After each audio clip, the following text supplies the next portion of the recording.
شامل فرما دیا ہے۔ میں آپ حضرات کے سامنے رمضان المبارک کا مہینہ آ رہا ہے، شعبان کا مہینہ چل رہا ہے، شعبان جانے کو ہے، رمضان آنے کو ہے۔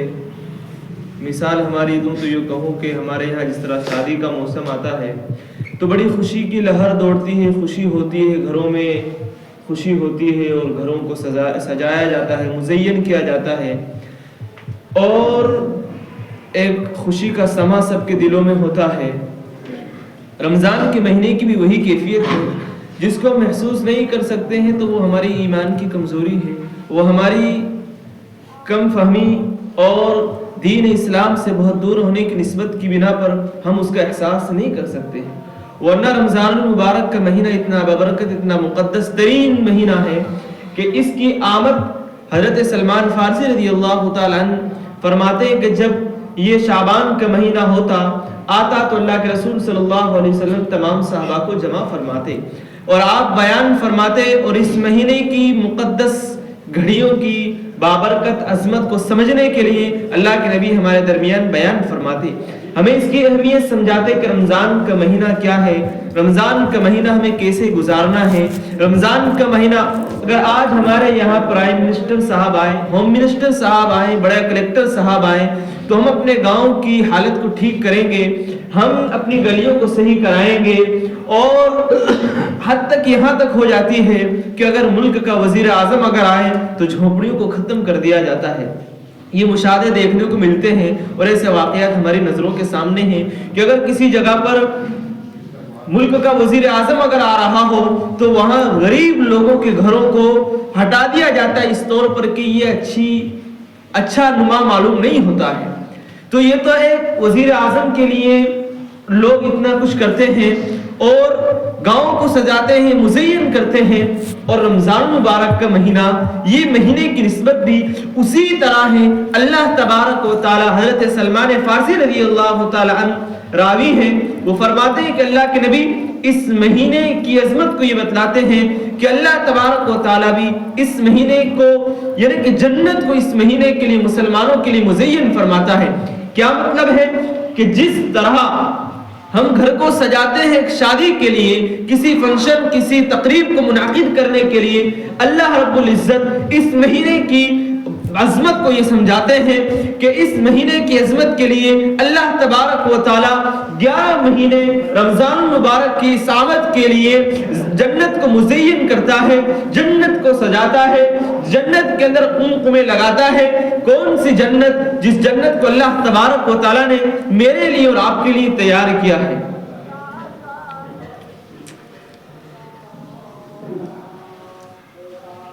یہ جمعہ کا بابرکت دن ہے۔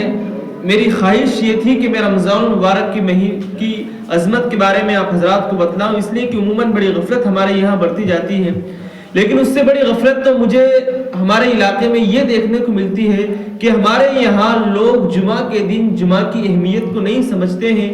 اس کی وجہ یہ ہے کہ ہم خطبے سے پہلے آتے ہیں۔ ہمارا مضمون یہ ہے کہ امام جو ہمیں بات بتلائے جمعہ کے دن ہم اس کو سمجھیں، اس کو نوٹ کریں، ہم اس میں آ کر یہ ہاتھ پر ہاتھ دھر کے بیٹھ نہ جائیں، بلکہ اللہ تبارک و تعالیٰ نے ہمیں یہ دن عطا فرمایا ہے۔ یہ جمعہ سید الایام ہے، یہ جمعہ عید کا دن ہے، یہ جمعہ مسلمانوں کے لیے خوشی کا دن ہے، خوشی کا پیغام یہ ہمیں سناتا ہے۔ جمعہ کے دن مسلمانوں کی اجتماعیت ہوتی ہے، جہاں مسلمانوں کی اجتماعیت ہوتی ہے، جہاں مسلمانوں کا جمع غفیر ہوتا ہے، وہاں رعب و دبدبہ ہوتا ہے، وہاں مسلمانوں کی اکثریت ہمیں معلوم ہوتی ہے۔ لیکن تعجب اس بات پر ہوتا ہے کہ ہماری جماعت کھڑی ہونے کو ہوتی ہے اور نوجوان مسجد کے اندر آتے ہیں، اس وقت مسجد کے اندر آتے ہیں کہ جب فرشتے دفتر کو بند کر دیتے ہیں۔ یہاں ایک فرشتہ کھڑا ہے جو ہمیں اور آپ کو نظر نہیں آتا ہے، یہ اہل علم کو نظر آتا ہے، صاحب بصیرت کو نظر آتے ہیں، جن کے دلوں کے اندر ایمان ہے انہیں یقین کی بنیاد پر نظر آتے ہیں، جن کا اللہ کے ساتھ کانٹے کے ہیں انہیں بصیرت کے طور پر وہ نظر آتے ہیں۔ وہ لکھنے والوں کا ثواب لکھتے ہیں، پہلے آنے والے کے لیے اونٹ کا ثواب لکھتے ہیں، اونٹ کو صدقہ کرنے کا ثواب لکھتے ہیں، بعد میں آنے والے کے لیے گائے صدقہ کرنے کا ثواب لکھتے ہیں، بعد میں آنے والے کے لیے